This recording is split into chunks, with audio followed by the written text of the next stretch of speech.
Mari kita berdoa sekali lagi sebelum kita masuk dalam bacaan firman. Bapa di surga, terima kasih bahwa pada kebaktian pagi ini kami kembali mendapatkan kesempatan dan kebebasan untuk membaca, untuk merenungkan, untuk mempelajari, menggali sebagian dari firman Tuhan. Kami mohon supaya Engkau sekali lagi hadir, memimpin, mengarahkan, memberkati acara firman, penyampaian dan penerimaannya. Dan tolong hamba menyampaikan, berikan kekuatan, jasmani, pikiran, dan juga suara. Dan khususnya berikan pengurapan, berikan kata-kata, berikan apapun yang dibutuhkan supaya seluruh firman bisa disampaikan dengan baik, dengan benar, dan dengan sejelas-jelasnya. Lengkapi dan bungkus kiranya firman-Mu dengan kuasa dan bacaan Roh-Mu, supaya jangan semuanya keluar dan kembali dengan sia-sia.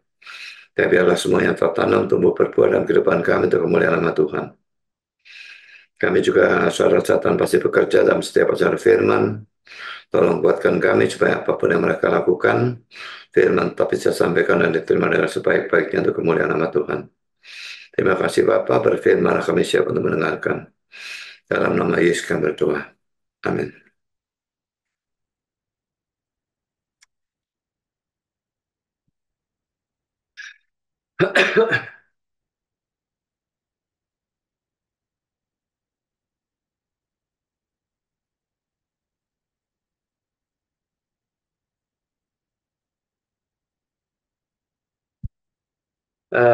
Kita hari ini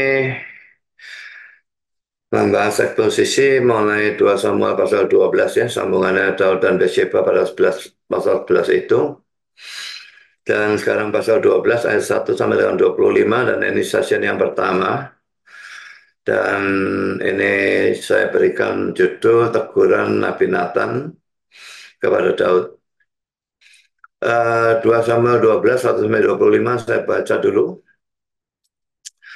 Tuhan mengutus Nathan kepada Daud. Ia datang kepada Daud dan berkata kepadanya, ada dua orang dalam suatu kota, yang seorang kaya, yang lain miskin. Si kaya mempunyai sangat banyak kambing domba dan lembu sapi.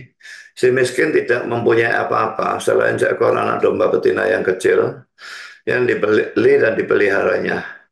Anak domba itu menjadi besar padanya bersama-sama dengan anak-anaknya, makan dari suapnya dan minum dari pialanya, dan tidur di pangkuannya, seperti seorang anak perempuan baginya. Pada suatu waktu orang kaya itu mendapat tamu, dan dia merasa sayang mengambil seekor dari kambing dombanya atau lembunya untuk memasaknya bagi pengembara yang datang kepadanya itu. Jadi ia mengambil anak domba betina kepunyaan si miskin itu dan memasaknya bagi orang yang datang itu kepadanya. Bagi orang yang datang kepadanya itu. Lalu Daud menjadi sangat marah karena orang itu dan ia berkata kepada Nathan, demi Tuhan yang hidup, orang yang melakukan itu harus dihukum mati. Dan anak domba betina itu harus dibayar gantinya 4 kali lipat.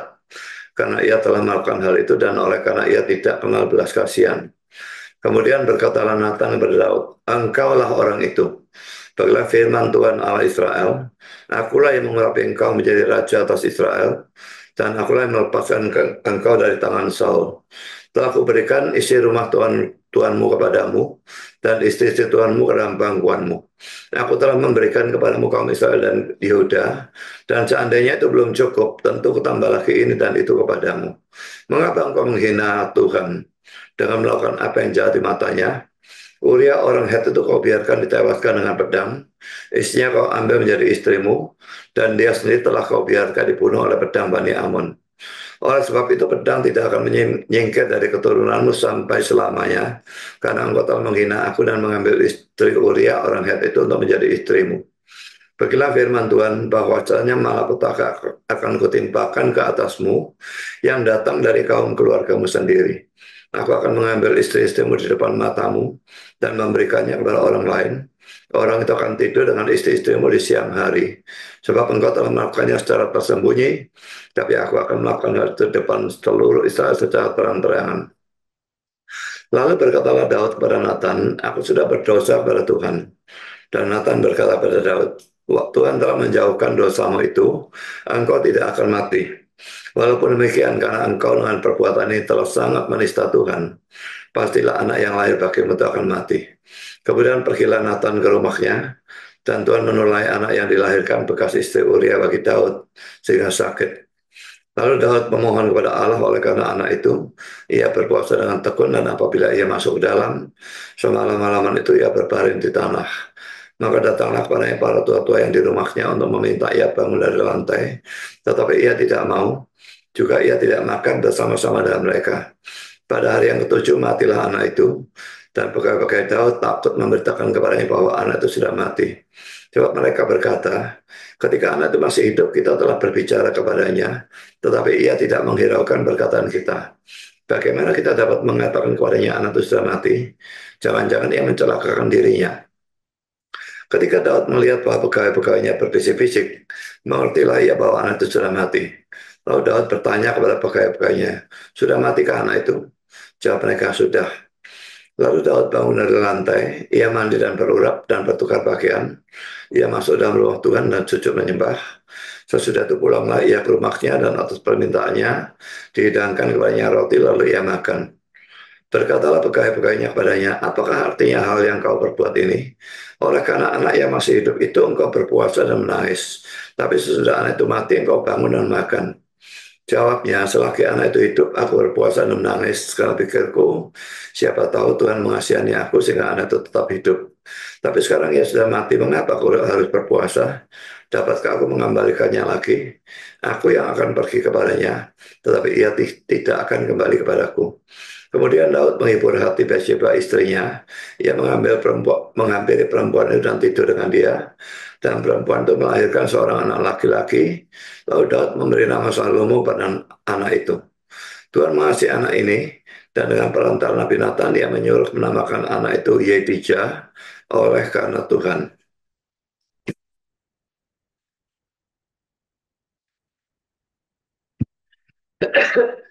Pada pasal ayat yang terakhir dari pasal 11 ya.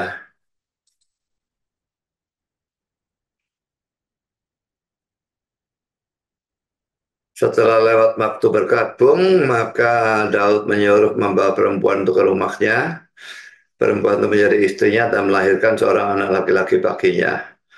Nah, lalu diakhiri dengan kalimat ini ya, tetapi hal yang telah dilakukan Daud itu adalah jahat di mata Tuhan. Dan lalu berlanjut pada pasal yang ke-12 ini ya. Saudara, bagaimana kira-kira kehidupan Daud sebelum teguran dari Nabi Nathan? Dan ini karena dia sudah mempunyai anak dari Bathsheba itu, mungkin sudah 1 tahun atau mendekati 1 tahun ya. Orang mengandung itu 9 bulan dan sebelum peristiwa itu sudah terjadi perzinahan, lalu Daud berencana supaya menutupi kesalahannya supaya um, Uria bertubuh dengan istrinya, tapi Urianya tidak mau dan akhirnya dia membunuh Uria dengan um, pedang Bani Amon ya. Dan ini kita juga tidak tahu anak itu umur berapa. Jelas bukan dikatakan bayi, tapi dikatakan anak ya. Jadi em, bisa kita secara aman mengatakan bahwa ini berlaku selama 1 tahun lah ya. Jadi ada kemungkinan orang yang betul-betul percaya kepada Kristus seperti Daud ini yang jatuh dalam dosa dan terus berkubang di dalam dosa selama 1 tahun itu sesuatu yang memungkinkan ya. Sekarang saya akan berikan komentar dari pulpit commentary. Dosa Daud tidak dapat disembunyikan, itu diketahui oleh para pelayannya. 2 Samuel 11 ayat 4 dan oleh Yoab. Banyak orang mungkin sudah menduganya dari pernikahannya yang tergesa-gesa dan sekarang itu sepenuhnya terungkap. 2 Samuel 11 ayat 27 yang tadi kita sudah baca ya. Sekitar 1 tahun telah berlalu, betapa tahun yang berat bagi Daud untuk dijalani. Betapa tahun yang tanpa sukacita, tanpa sinar matahari, tanpa Allah. Apakah firman Allah masih manis di lidahnya? Apakah itu masih menjadi sumber sukacita ke hatinya? Ataukah dia telah mulai membenci ancaman dari hukum Taurat? Yang dikutip dari kata-kata J. Wright ya. Jadi kita baca ayat-ayat yang dijadikan referensi ini 2 sama 11 saya baca mulai ayat 3. Lalu Daud menyuruh orang bertanya tentang perempuan itu dan orang berkata, itu adalah Bathsheba binti Eliam, istri Uria orang Het itu. Ayat 4 yang sesudah itu Daud menyuruh orang mengambil dia. Nah pada waktu Daud menyuruh orang itu mengambil dia, orang itu tentu tahu ya. Perempuan itu datang kepadanya lalu Daud tidur dengan dia. Perempuan itu baru selesai membersihkan diri dari kenajisannya. Kemudian pulanglah perempuan itu ke rumahnya. Lalu ini sudah kita baca, tidak usah kita ulang ya. Banyak penafsir yang menganggap bahwa keadaan Daud dalam dosa ini adalah seperti yang dia gambarkan di dalam Mazmur 32 ayat 3 dan 4. Selama aku berdiam diri maksudnya tidak mengakui dosa, tidak bertobat ya. Tulang-tulangku menjadi lesu karena aku mengeluh sepanjang hari. Sebab siang malam tanganmu menekan aku dengan berat. Sumsumku menjadi kering seperti oleh teriknya musim panas. Selah. Jadi ini keadaan dia pada waktu dia itu ada di dalam dosa dan tidak bertobat dan terus berkanjang dalam dosa. Maka tangan Tuhan itu menekan dia dengan berat dan tulang-tulangnya menjadi lesu. Dia mengeluh sepanjang hari. Jadi tidak ada sukacita, tetapi ada kehidupan yang sangat tertekan gitu ya, depresi atau frustrasi atau apapun. Yang jelas tidak ada damai dan sukacita di dalam kehidupannya dia. Sekarang saya lanjutkan dengan komentar dari Pulpit Commentary. Kemanapun seorang pendosa berbalik atau bagaimanapun dia terpengaruh secara mental, penyakitnya tidak akan berkurang sedikit pun. Dan kesejahteraannya tidak akan meningkat sama sekali sampai dia dibawa kembali kepada Allah. Sebagai catatan, ini sebetulnya kutipan dari Calvin yang mengomentari Mazmur 32, tapi dikutip oleh Pulpit Commentary. Lalu Matthew Henry mengatakan ini sebagai berikut.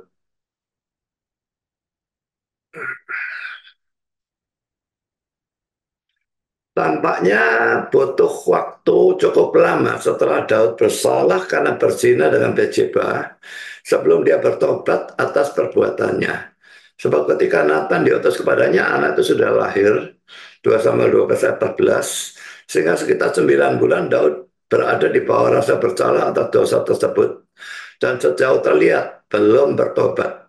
Apa yang bisa kita pikirkan tentang keadaan Daud selama ini? Selama 9 bulan itu, kita bisa mengira bahwa penghiburan dan penggunaan kasih karunia yang tertunda, serta persekutuannya dengan Allah terganggu selama waktu itu.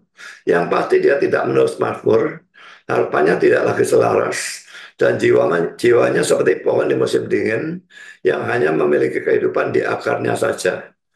Oleh karena itu setelah Nathan mendatanginya, Daud berdoa, kembalikanlah kepadaku kegembiraan akan keselamatanmu dan bukalah bibirku. Di dalam Mazmur pasal 51 ayat 12 dan ayat yang ke-15. Bentar. Nah, ini mestinya Mazmur 51 ayat 14 dan 17. Dalam bahasa Inggris dan dalam bahasa Indonesia beda dua ayat.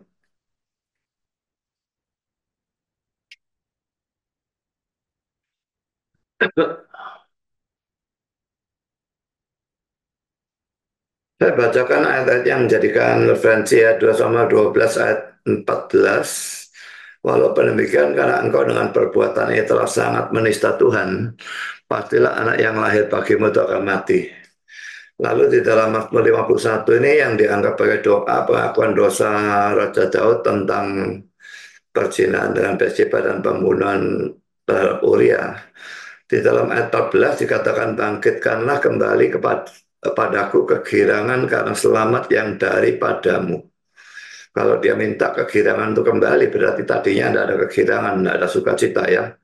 Dan lengkapilah aku dengan roh yang rela. Lalu ayat 17, ya Tuhan bukalah bibirku supaya mulutku memberitakan puji-pujian kepadamu. Jadi selama itu mungkin dia tidak pernah memuji Tuhan, Memang dalam dosa itu orang bisa takut bahkan membaca firman, berdoa, dan bersyukur kepada Tuhan atau apapun dia takut karena dia tahu ada dosa dan dia tahu juga Allah itu Maha Suci sehingga dia tidak bisa mendatangi kepada Tuhan sebelum dia bertobat. Saya lanjutkan lagi dengan bobot komentar lagi. Meskipun Daud telah tetap tidak bertobat selama hampir setahun, karena kita membaca dalam ayat 14 bahwa anak itu telah lahir, kita tidak seharusnya menganggap bahwa tidak ada rasa penyesalan dalam dirinya. Seseorang hampir tidak bisa beralih dari kekerasan hati total ke keadaan pikiran yang begitu lembut, seperti yang digambarkan dalam Mazmur 51 tanpa ada persiapan. Pasti Daud telah mengalami banyak tekanan mental, tetapi dia tidak menunjukkan tanda tanya penyesalan secara lahiriah. Dan mungkin saja tanpa pesan dari Nathan, dia bisa saja menekan hati nuraninya dan rasa menuduh dirinya sendiri menjadi kurang sering dan mengganggu. Kurang sering dan kurang mengganggu gitulah ya. Jadi kalau hati nurani itu bicara, kalau ditekan terus, dia lama-lama akan diam ya. Kemungkinan besar dia perlahan-lahan mematangkan diri untuk pertobatan dan kata-kata Nathan melepaskan perasaan menyakitkan yang semakin lama semakin berjuang di dalam dirinya melawan nafsu-nafsu yang lebih rendah. Jadi penafsir ini beranggapan bahwa tidak mungkin Daud tidak ada rasa penyesalan sama sekali. Tapi dia mengeraskan hatinya karena mungkin kecintaannya pada Bathsheba itu sangat hebat sehingga um, dia tetap mengeraskan hatinya dan tetap hidup di dalam perzinahan itu meskipun menjadi istri tetapi kan itu hasil pembunuhan suaminya dan boleh katakan merampok istrinya orang lah ya dan ditambah dengan pembunuhan terhadap suaminya tapi dia tetap tidak bertobat sekalipun tekanan mental itu pasti ada dan dia tidak pasti hidupnya tidak nyaman dan kemungkinan bagian terakhir nih, kemungkinan besar dia perlahan-lahan mematangkan diri untuk pertobatan. Dan kata-kata Nathan melepaskan perasaan menyakitkan yang semakin lama semakin berjuang di dalam dirinya melawan nafsu-nafsu yang lebih rendah. Dan saya lanjutkan dengan beberapa komentar lagi. Satu, suatu kehidupan ganda. Setidaknya 10 bulan telah berlalu sejak kejatuhan Nathan hingga kejatuhan Daud hingga kunjungan Nathan. Selama periode tersebut, banyak tindakan umum dan pribadi yang telah dilakukan oleh raja dalam rutinitas kehidupan hidupnya sehari-hari, selain dari yang disebutkan dalam 2 Samuel 11 ayat 14 sampai 17. Kebijaksanaan Daud adalah mempertahankan penampilan yang baik, baik dalam administrasi ibadah umum, penghormatan terhadap tata cara keagamaan dan dalam moralitas umum seperti yang telah dia lakukan sebelumnya. Dia tetap melanjutkan sebagai penguasa yang saleh, adil dan teladan. Itu adalah satu kehidupan. Namun di dalam dirinya terdapat kehidupan yang lain. Nuraninya tumpul atau jika berbicara dengan jelas terus-menerus ditekan, ketidaknyamanan dari dosa tersembunyi menimbulkan penyesalan diri dan kehilangan harga diri. Dia adalah contoh seseorang yang menahan kebenaran dalam ketidakadilan atau ketidakbenaran. Roma 1 ayat 18. Hidup ganda ini adalah pengalaman setiap orang, baik yang jatuh dalam dosa dan berusaha menutupinya. Dia tahu terlalu banyak untuk benar-benar bahagia. Seandainya dia tidak tahu firman banyak, mungkin dia tidak terlalu kacau. Tapi makin orang tahu banyak, dia tahu betapa besarnya pelanggaran yang dia lakukan ya. Tetapi dia terlalu diperbudak oleh dosanya untuk benar-benar saleh. Bagian luar tampak baik, di dalamnya adalah kesedihan. Jadi tentu ada hal yang menyenangkan karena dia dapat istri yang baru dan cantik, tetapi di dalamnya juga ada kesedihan. Jadi ini perasaan yang campur aduk ya. Uh, Di dalam Roma 1 ayat 18 ya dikatakan, sebab murka Allah nyata dari sorga atas segala kefasikan dan kelaliman manusia yang menindas kebenaran dengan kelaliman. Dan itu yang dilakukan oleh Daud kan, menindas kebenaran dengan kelaliman. Uria itu jelas orang yang benar dan seorang pahlawan sebetulnya, tetapi justru dibunuh. Dan bukan cuma Uria yang mati, ada beberapa orang yang ikut terbunuh. Dan lalu Daud mengambil Bathsheba istri Uria sebagai istrinya. Jadi ini suatu penindasan kebenaran dengan kelaliman. Sekarang kita masuk dalam poin yang kedua. Tuhan mengutus Nabi Nathan kepada Daud. Ini ada di dalam ayat 1a. Kita akan baca lagi 1a. Tuhan mengutus Nathan kepada Daud. Ini kata-kata Matthew Henry ya. Utusan yang diutus Allah kepadanya, kita diberitahu oleh kata-kata terakhir dalam pasal sebelumnya, bahwa apa yang dilakukan Daud tidak menyenangkan Tuhan. Dan karena itu, seseorang mungkin berpikir bahwa Tuhan akan mengirim musuh untuk menyerang dia, ketakutan untuk menguasainya, dan utusan kematian untuk menangkapnya. Kalau Tuhan mau, bisa saja dia melakukan ini ya. Namun tidak, ia mengutus seorang nabi kepadanya, Nathan, sahabat setia dan kepercayaannya, untuk mengajarinya dan menasihatinya. Ayat 1. Daud tidak memanggil Nathan, meskipun dia tidak pernah begitu membutuhkan seorang untuk mengaku dosa seperti saat ini. Tetapi Allah mengutus Nathan kepada Daud. Perhatikan ya, inisiatif selalu datang dari Tuhan. Seperti pada waktu Adam dan Hawa jatuh dalam dosa, mereka tidak pernah mencari Allah, mereka bersembunyi. Allah yang mencari mereka. Jadi selalu inisiatif itu datang dari Tuhan. Tidak pernah orang berdosa itu bisa punya inisiatif dari dirinya sendiri untuk kembali kepada Tuhan. Demikian juga Daud, bahkan dia seorang percaya yang sangat saleh. Tapi pada waktu dia jatuh dalam dosa, bukan dia yang mencari Tuhan, tapi Tuhan memanggil Nathan untuk menegur dia. Kalau saya lanjutkan, perhatikan. Meskipun Allah mungkin membiarkan umatnya jatuh ke dalam dosa, dia tidak akan membiarkan mereka tetap tergeletak di dalamnya. Daud berjalan dengan keras kepala di jalannya sendiri, dan jika dibiarkan sendirian, dia akan tersesat tanpa henti. Tetapi dalam kurung kata Allah, aku telah melihat jalannya, dan aku akan menyembuhkannya. Yesaya 57 ayat 17 dan 18. Allah mengejar kita sebelum kita mencarinya. Kalau tidak, kita pasti akan tersesat. Jadi saudara, kalau saudara jatuh dalam dosa, apalagi jatuh dosa yang besar dan untuk jangka waktu yang lama, maka ingat itu ya, kita tidak akan bisa kembali kepada dia dengan inisiatif dari kita, tapi dia yang akan mengejar kita. Jadi kalau saudara merasakan apakah dari firman Tuhan atau dari teguran seseorang, maka itu berarti Allah mengejar saudara supaya saudara bertobat. Dan itu bukti dari cintanya dia kepada saudara. Bukan kebencian dia, tetapi justru kecintaan dia yang menyebabkan dia mengejar kita sebelum kita mencarinya. Kalau tidak, kita pasti akan tersesat dan terhilang.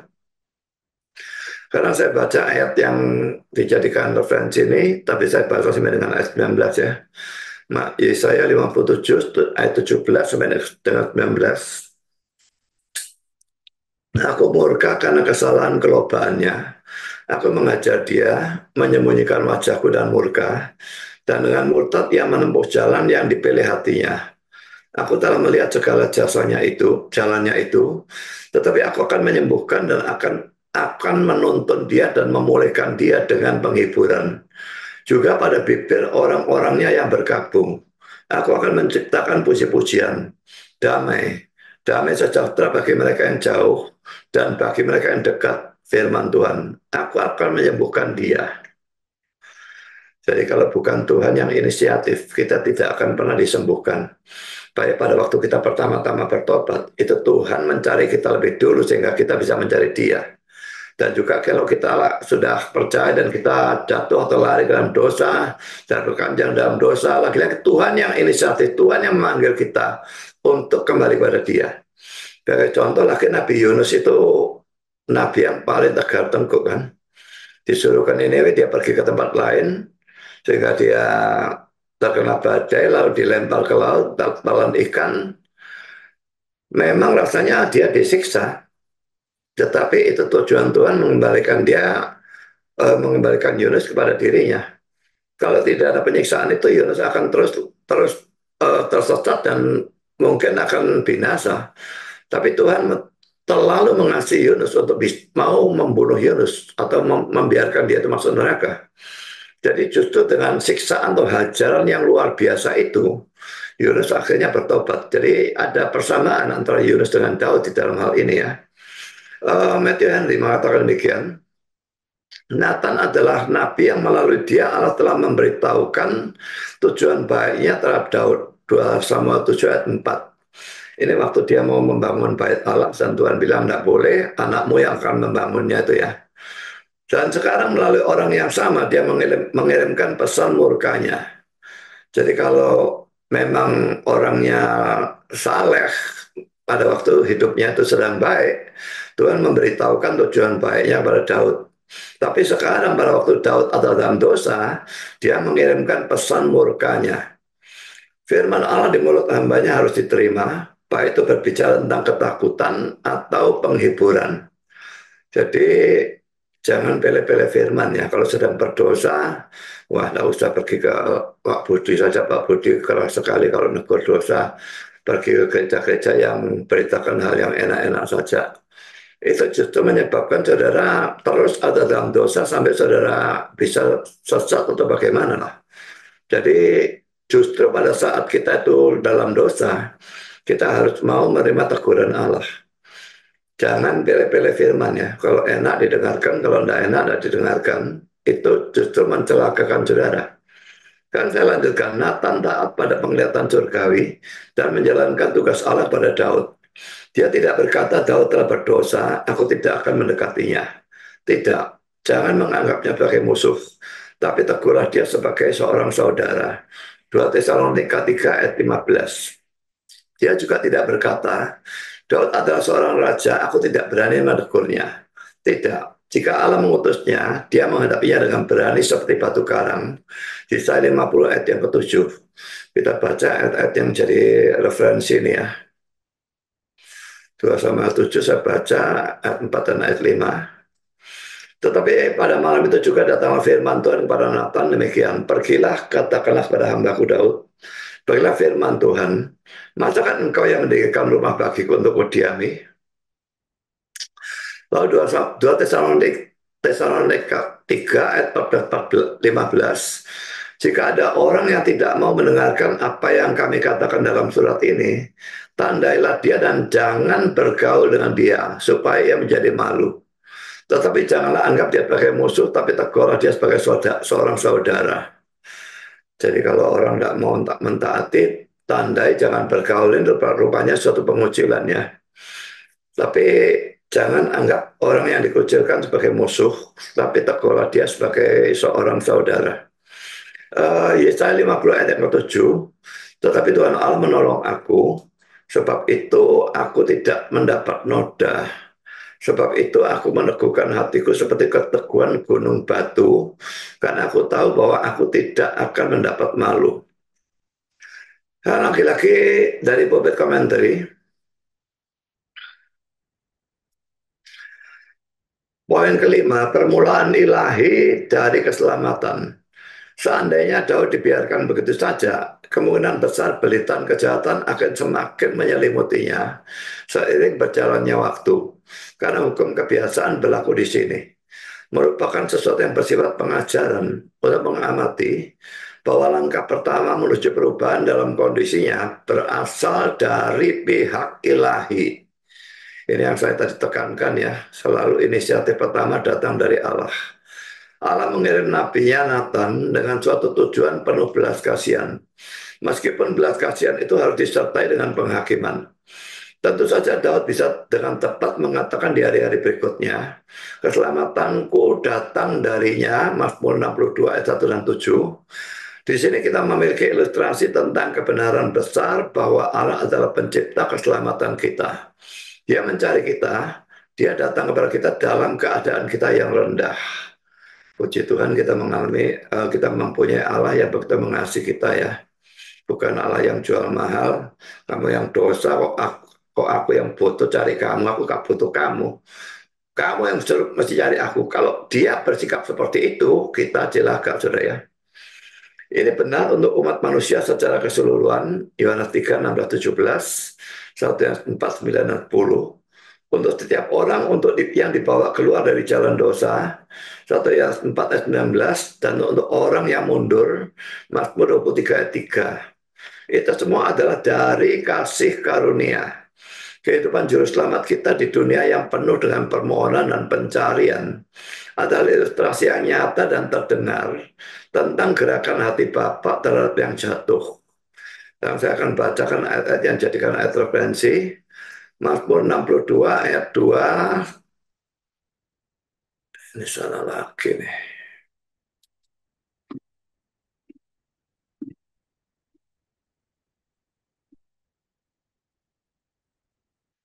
Mazmur 62, 2 dan 8 ya.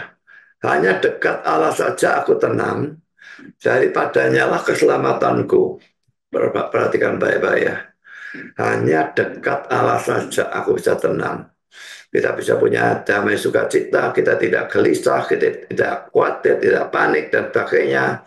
Hanya kalau kita dekat dengan Allah. Pada waktu kita jauh dari Allah, yang terjadi adalah sebaliknya. Segala macam kekacauan dalam hati, itu yang terjadi. Lalu ayat yang ke-8, pada Allah ada keselamatanku dan kemuliaanku, gunung batu kekuatanku, tempat perlindunganku ialah Allah. Sekarang kita membaca ayat selanjutnya, Yohanes 3, 16, 17.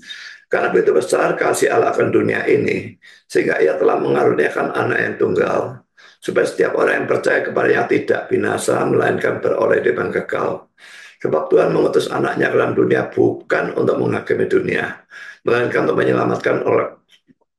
menyelamatkannya oleh Dia.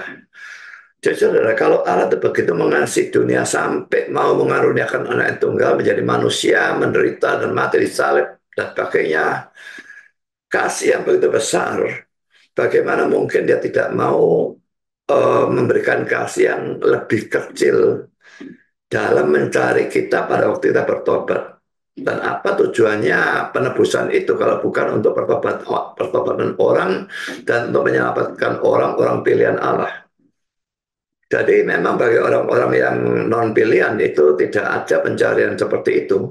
Tetapi bagi orang-orang yang pilihan, dia mencari orang itu sebelum orang itu bertobat. Dan kalau orang itu lari ke dalam dosa pada waktu dia sudah diselamatkan, dia tetap mencari orang itu. Dan karena kita percaya keselamatan itu tidak bisa hilang ya. Dan saya lanjutkan dengan 1 Yohanes 4 ayat 9 dan 10. Dalam hal inilah kasih Allah dinyatakan di tengah-tengah kita, yaitu bahwa Allah telah mengutus anak yang tunggal ke dalam dunia supaya kita hidup olehnya. Inilah kasih itu. Bukan kita yang telah mengasihi Allah, tetapi Allah yang telah mengasihi kita. Dan yang telah mengutus anak sebagai pendamaian bagi dosa-dosa kita.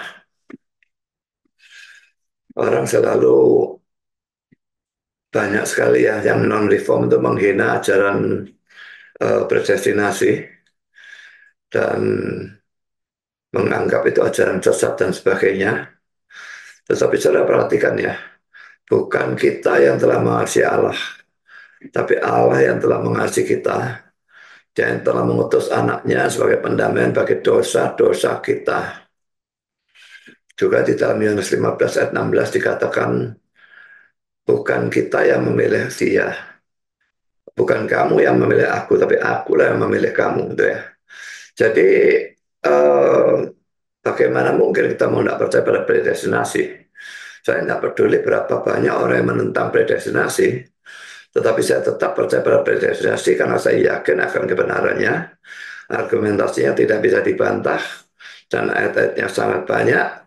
Dan karena itu kita yang percaya doktrin predestinasi akan jauh lebih bahagia dalam kehidupan kita dibandingkan dengan kehidupan orang yang tidak mempercayai predestinasi sekalipun dia sama-sama adalah orang Kristen. Jadi bukan kita yang telah mengasihi Allah, Allah yang telah mengasihi kita ya. Lalu dia bukan mengasihi, bukan cuma ngomong tok mengasihi, dia mengutus anaknya sebagai pendamaian bagi dosa-dosa kita. Sekarang 1 Yohanes 4 ayat 5 ayat 19, kita mengasihi karena Allah lebih dulu mengasihi kita. Dan Mazmur 23 ayat 3, ia menyegarkan jiwaku, ia menuntun aku di jalan yang benar oleh karena namanya. Jadi memang dia selalu menuntun di jalan yang benar. Kalau perlu dihajar orangnya supaya kembali ke jalan yang benar. Gembala domba pada saat itu kalau dombanya nakal terus, kadang-kadang sengaja kakinya dipatahkan. Dan selama kakinya dipatahkan, dia itu tidak bisa jalan sendiri. Maka dia digendong oleh gembalanya dan diberi makan langsung gitu ya. Dan nanti setelah sembuh dia menjadi domba yang teladan. Jadi itu ajaran dari gembala kepada domba. Dan sama seperti Tuhan menghajar kita kalau kita berbuat dosa. Dia bukan membenci kita. Justru kalau dia tidak mengajar kita, dia membenci kita. Dia mengajar kita karena dia mengasihi kita. Dan supaya kita kembali kepada jalan yang benar. Dan menjadi dekat dengan dia dan bahagia dalam kehidupan kita. Kalau kita lanjutkan dengan poin yang ketiga Romawi. Nabi Nathan menegur Daud di dalam ayat 1 sampai dengan ayat 12. Ayat 1b ini ya.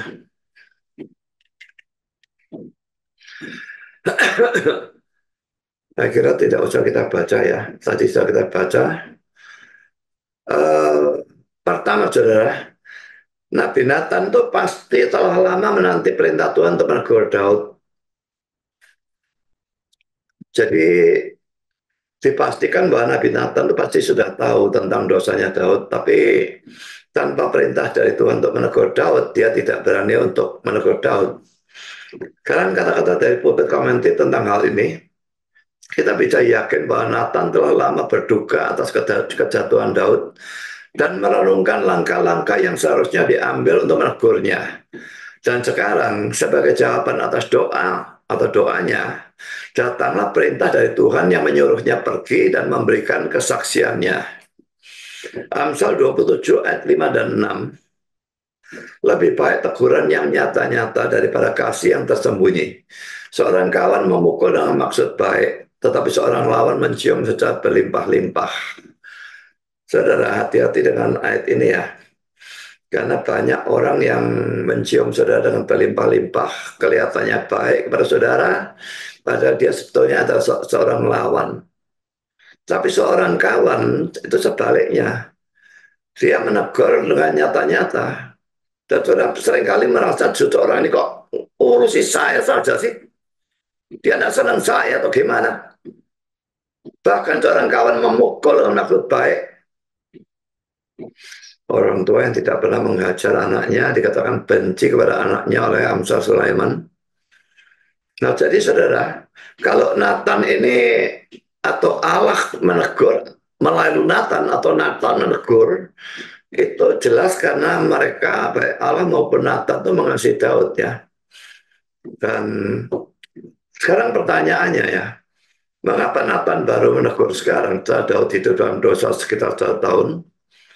Tuhan yang baru memerintahkan itu, dan Tuhan pasti menganggap saat itu saat yang paling tepat. Sekalipun kita tidak tahu apa alasannya. Kalau Tuhan baru menyuruh Nabi Nathan menegur setelah 1 tahun, itu pasti waktu yang terbaik. Ya, jadi kita uh, perlu yakin bahwa Tuhan itu adalah Tuhan yang bijaksana. Dan karena itu dia pasti melakukan perintah itu pada saat yang tepat. Sekarang poin yang kedua. Keberanian Nathan untuk menegur seorang raja seperti Daud harus dipuji dan teladani. Kebanyakan hamba Tuhan takut menegur orang gede atau berkedudukan atau orang kaya. Mereka takut orang kaya hilang, nanti duitnya juga hilang. Lalu orang gede berkedudukan, mereka takut lagi. Tapi Nathan tidak takut untuk menegur Daud karena dia diperintahkan oleh Tuhan. Dan dia mentaati perintah Tuhan, tidak peduli apa mau terjadi apa, mau Daudnya ngamuk dan sebagainya. Dan sekarang poin yang ketiga, Nabi Nathan menggunakan taktik atau strategi dalam menegur Daud dengan memulainya dengan sebuah cerita. Ceritanya sudah kita pelajari tadi, tidak usah saya ceritakan lagi ya.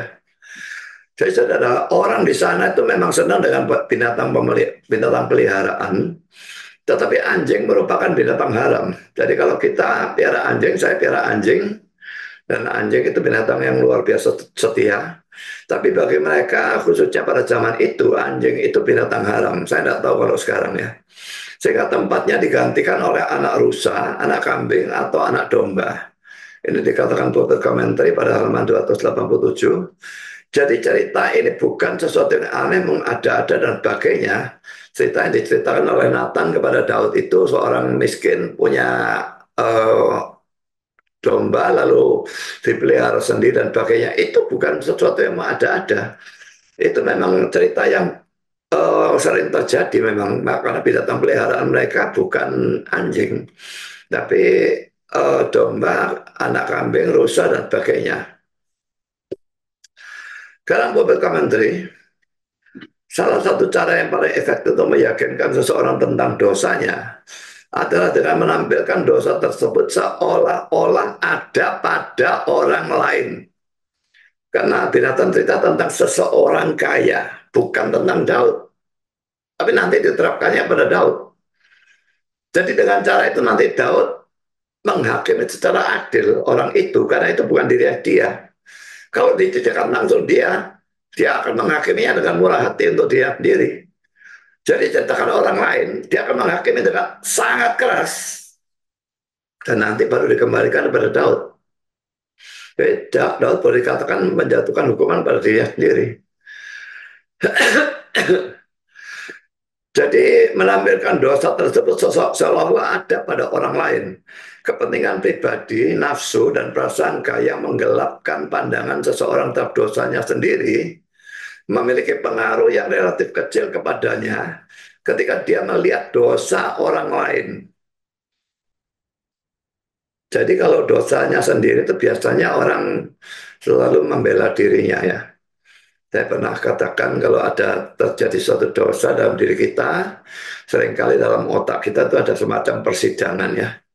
Ada terdakwanya yaitu kita yang berdosa ini, lalu ada jaksa penuntutnya, itu juga kita lagi, lalu ada pembelanya, itu ya kita lagi, lalu dari hakimnya menjatuhkan hukuman, itu juga kita lagi.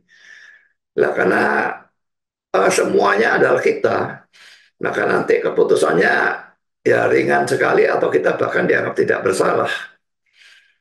Jadi jangan melakukan hal semacam demikian ya. Untuk diri kita, kita sendiri harus cukup punya kejujuran. Kalau kita salah ya kita mesti mengaku sebagai satu kesalahan dan bukannya membenarkan diri kita pada waktu kita ada di dalam dosa. Itu sesuatu yang sangat buruk kalau kita membenarkan diri kita pada waktu kita ada di dalam dosa. Karena Matthew Henry, Daud memiliki banyak istri dan telir yang dia jaga dari kejatuhan. Seperti orang kaya menjaga kawanan ternaknya di ladang. Seandainya dia hanya memiliki satu istri dan dia sangat berharga baginya, seperti anak domba betina bagi pemiliknya. Dan jika dia begitu berharga baginya seperti rusa betina yang penuh kasih dan kijang yang manis, maka dia akan puas dengan cinta istrinya dan tidak akan mencari yang lain. Amsal 5 ayat 19. Pernikahan adalah obat untuk melawan percabulan. Tetapi memiliki banyak istri bukanlah solusinya. Solusi untuk melawan percabulan itu menikah dengan satu orang. Kristen ini monogami, sekalipun dalam PL ada poligami, itu dosa yang membudaya, karena itu agak ditoleransi, tetapi itu tetap adalah dosa. Pernikahan adalah obat untuk melawan percabulan, tapi memiliki banyak istri, poligami bukanlah solusinya. Karena ketika hukum kesatuan dilanggar, nafsu yang dituruti akan sulit untuk dibatasi. Kalau sudah punya dua istri, nanti juga bosan lagi dengan istri yang kedua, nanti akan kawin dengan istri yang ketiga. bosan lagi dengan yang ketiga, akan kawin lagi dengan istri yang keempat, dan seterusnya. Sekarang Amsal 5 ayat 18 dan 19. Diberkatilah kiranya sendangmu bersuka cita dengan istri masa mudamu. Rusa yang manis, kijang yang jelita, biarlah buah dadanya selalu memuaskan engkau, dan engkau senantiasa birahi karena cintanya. Lalu kita lihat 1 Korintus 7 ayat 1 sampai dengan 5, lalu loncat ke ayat 9. Memang pada zaman Daud ini, ayat ini jelas belum ada, tetapi saya yakin ayat ini ada di dalam pandangan Tuhan ya. Ayat 1 sampai 5 dan lalu loncat ayat 9.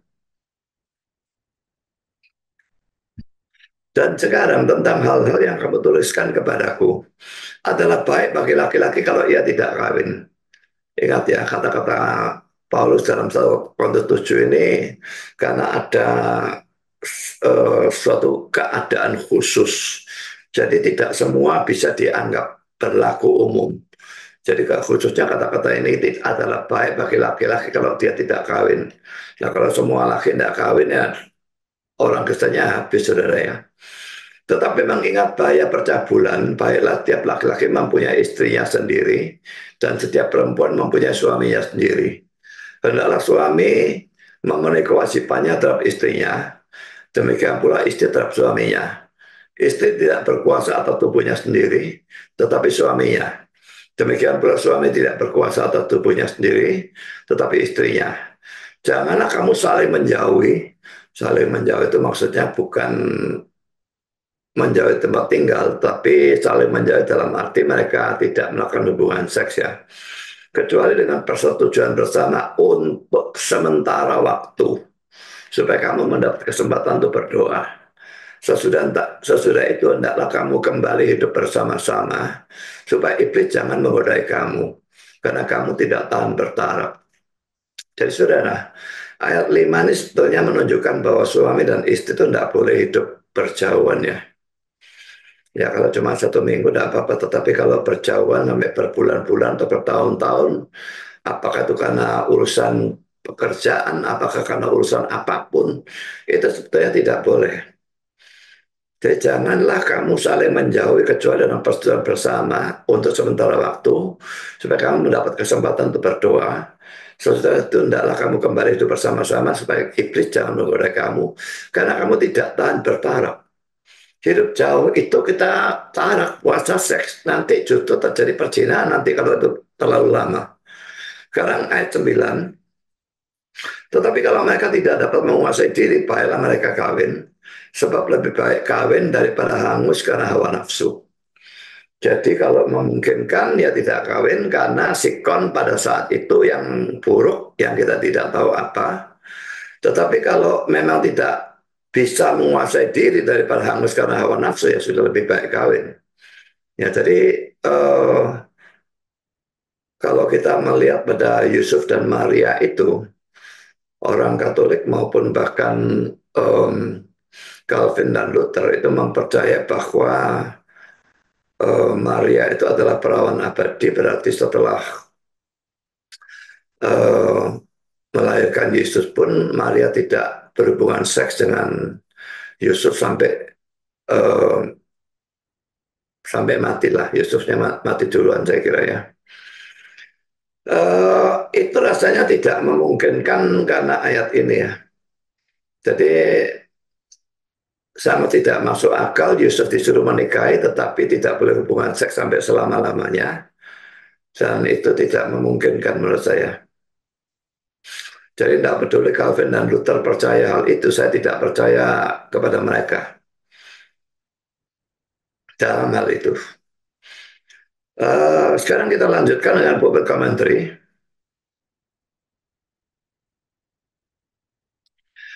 Poin yang keenam, sikap defensif orang yang tidak bertobat. Kesederhanaan yang mendalam dari perumpamaan Nathan yang bertujuan untuk mencapai hati nurani dan hati Daud, menunjukkan kepada kita sikap fakta tentang suatu sikap defensif tertentu dalam pikiran Daud yang harus dihancurkan.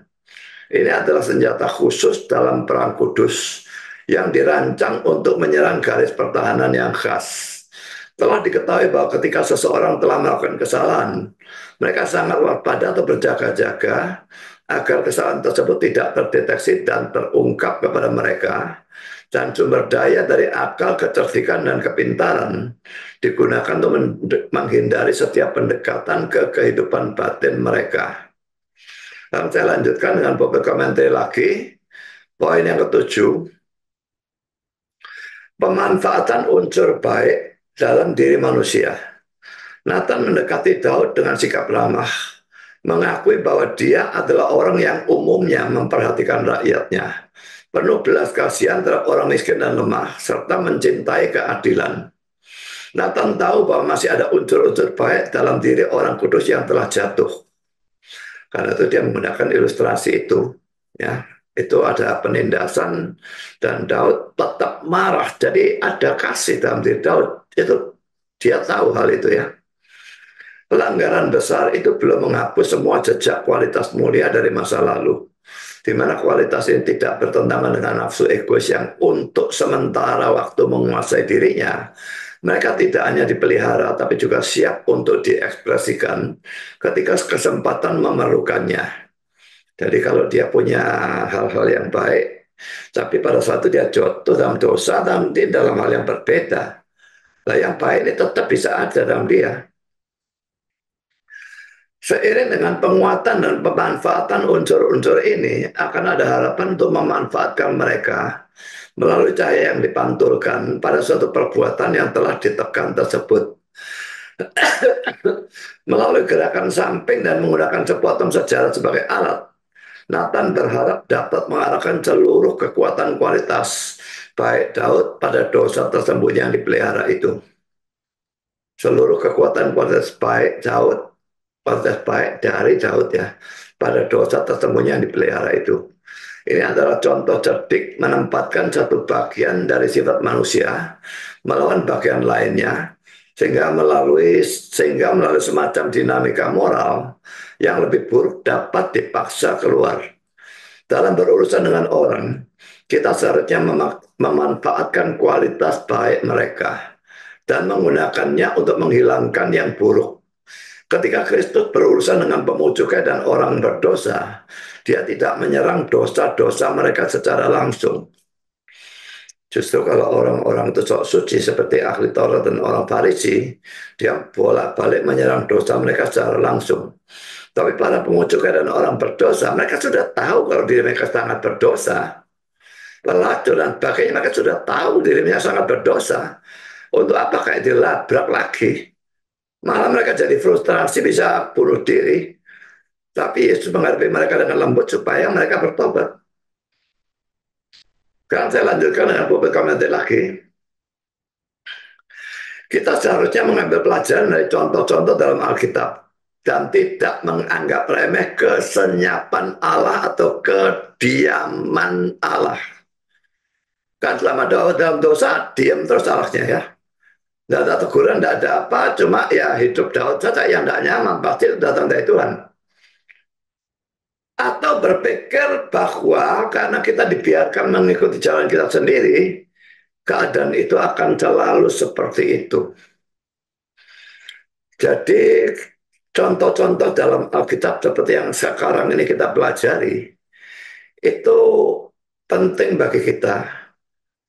Kalau kita sadar kita berbuat dosa, dan kita melihat loh kok Allahnya diam saja, lalu kita menganggap remeh dosa kita, lah jangan saudara, itu tidak boleh dilakukan. Pokoknya kita sadar itu kita ada dosa, dan kita yakin itu bertentangan dengan Alkitab. Allah bicara atau tidak bicara, menegur atau tidak menegur, mengajar atau tidak mengajar, kita harus bertobat. Allah itu sabar. Seringkali dia membiarkan orang itu di dalam dosanya supaya kapok gitulah. Karena hidup dalam dosa itu tidak enak. Seperti tadi yang kita sudah pelajari tentang Daud. Pasti tidak ada sukacita, tidak ada damai. Hatinya pasti sumpah, gelisah dan sebagainya. Dia tidak bisa menyanyi memuji Tuhan. Tidak bisa membuat makmur dan sebagainya. Dalam waktu 1 tahun itu boleh dikatakan dia tidak ada gunanya. Jadi jangan menganggap remeh kediaman Allah. Ya, kalau Allahnya itu tetap silent ya. Diam saja, tidak mengatakan apa-apa, tidak menghajar, tidak apa. Tapi saudara tahu itu dosa. Tidak usah diomongi saudara yang mesti bertobat sendiri. Kecuali saudara bukan orang yang beriman. Kalau saudara sudah orang beriman yang sudah ngerti Alkitab lagi-lagi, maka saudara harusnya bertobat sendiri. Juga jangan berpikir bahwa kalau karena kita dibiarkan mengikuti jalan kita sendiri, yang kita tahu adalah dosa, keadaan itu akan selalu seperti itu. Yunus waktu pertama-tama dipanggil Tuhan pergi ke Niniwe, dia tidak mau. Dia naik kapal ke arah yang bertentangan. Kok ia bisa dapat tiket kapal? Kok ia bisa dapat tempat? Kok ya dia bisa punya uang untuk bayar? Dan mula-mula kelihatan baik. Jalan dengan baik kapalnya. Lalu dia tertidur. Kok ya bisa orang lari dari Tuhan tertidur? Tidak ada kegelisahan. Ini damai yang palsu.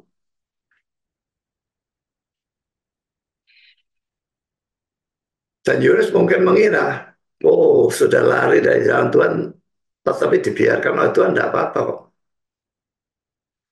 Tapi itu untuk sementara saja. Tuhan lalu menurunkan badai, dan lalu Yunus akhirnya dibuang ke laut. Yunus pikirnya kalau dia dibuang ke laut, dia mati. Dia mungkin pikir lebih baik mati daripada nginjili orang-orang Niniwe yang adalah musuh bangsa Israel. Tapi Tuhan tidak mau kasih dia mati. Tuhan berikan seekor ikan besar untuk menelan Yunus. Tapi Yunus tidak digigit, tapi ditelan. Kayak Yunus ada dalam perut ikan itu tetap hidup. Apakah memang orang bisa hidup dalam perut ikan? Kalaupun bisa ya bayangkan baunya, pengapnya, gelapnya, dan saudara itu penderitaan yang luar biasa. Kalau saudara mau coba ambil ikan mentah begitu, taruh di hidung saudara kita 3 hari 3 malam, maka saudara akan merasakan bagaimana 1/10 atau 1/100 dari penderitaan Yunus di dalam perut ikan itu.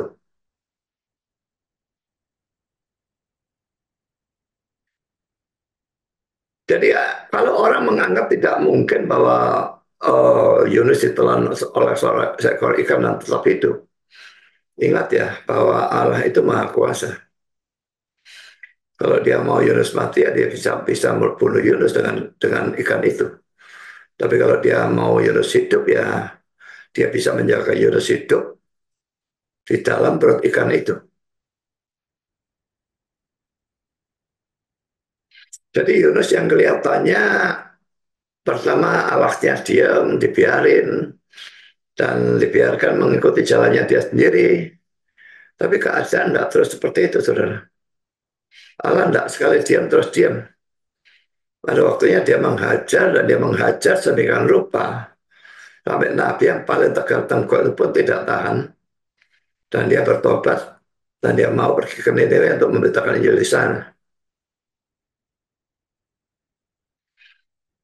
Ada rencana Allah kalau orang-orang Nineveh itu bertobat. Sehingga kalau Yunus tidak mau, rencana Allah itu akan gagal. Maka Allah memaksa Yunus untuk memberitakan Injil di sana dan mempertobatkan mereka. Jadi saudara, kita belum menyelesaikan bagian ini memang, tapi setidaknya kita sudah mendapatkan satu pelajaran bahwa dosa yang disimpan itu membuat hidup kita menjadi buruk, tidak ada damai, tidak ada sukacita, dan seringkali hal yang nikmat tapi berdosa ini itu membuat kita berkeras kepala terus mengikuti hal ini sekalipun kita tahu adalah salah dan sekalipun kita tahu tidak ada damai, tidak ada sukacita dan sebagainya. Tapi saudara, Tuhan tidak akan terus membiarkan. Dia terlalu kasih untuk membiarkan kita terus di dalam dosa dan bahkan sampai terhilang. Karena dalam kasus ini Daud menyuruh Nabi Nathan untuk mempertobatkan Daud. Tuhan memberkati saudara. Amin.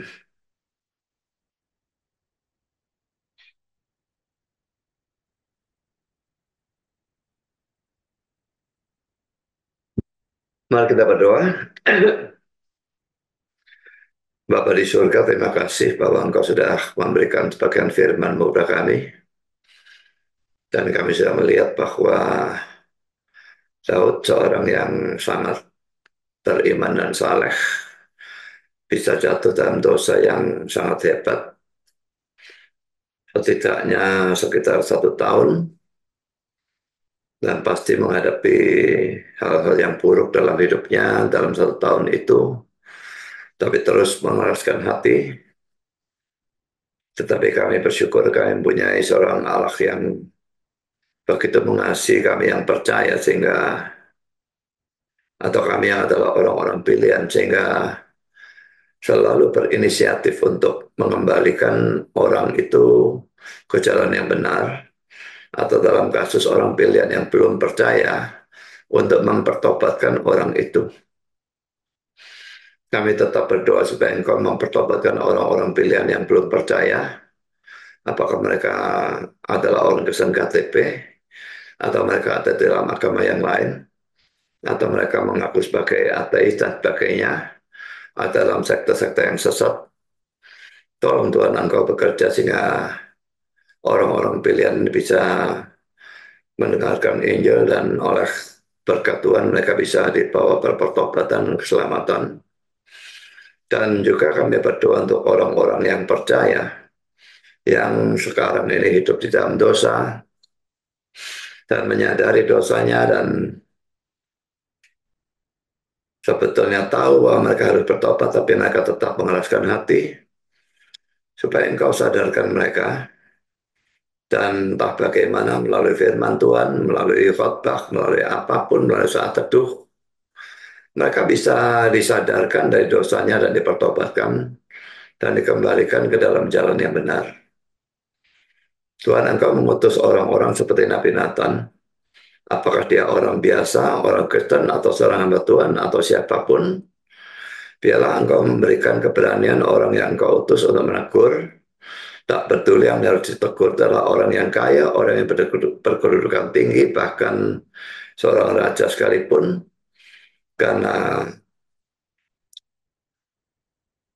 otoritas peneguran datang dari Tuhan yang jauh lebih tinggi daripada seorang raja, karena Engkau adalah Tuhan di atas segala Tuhan dan Raja di atas segala Raja.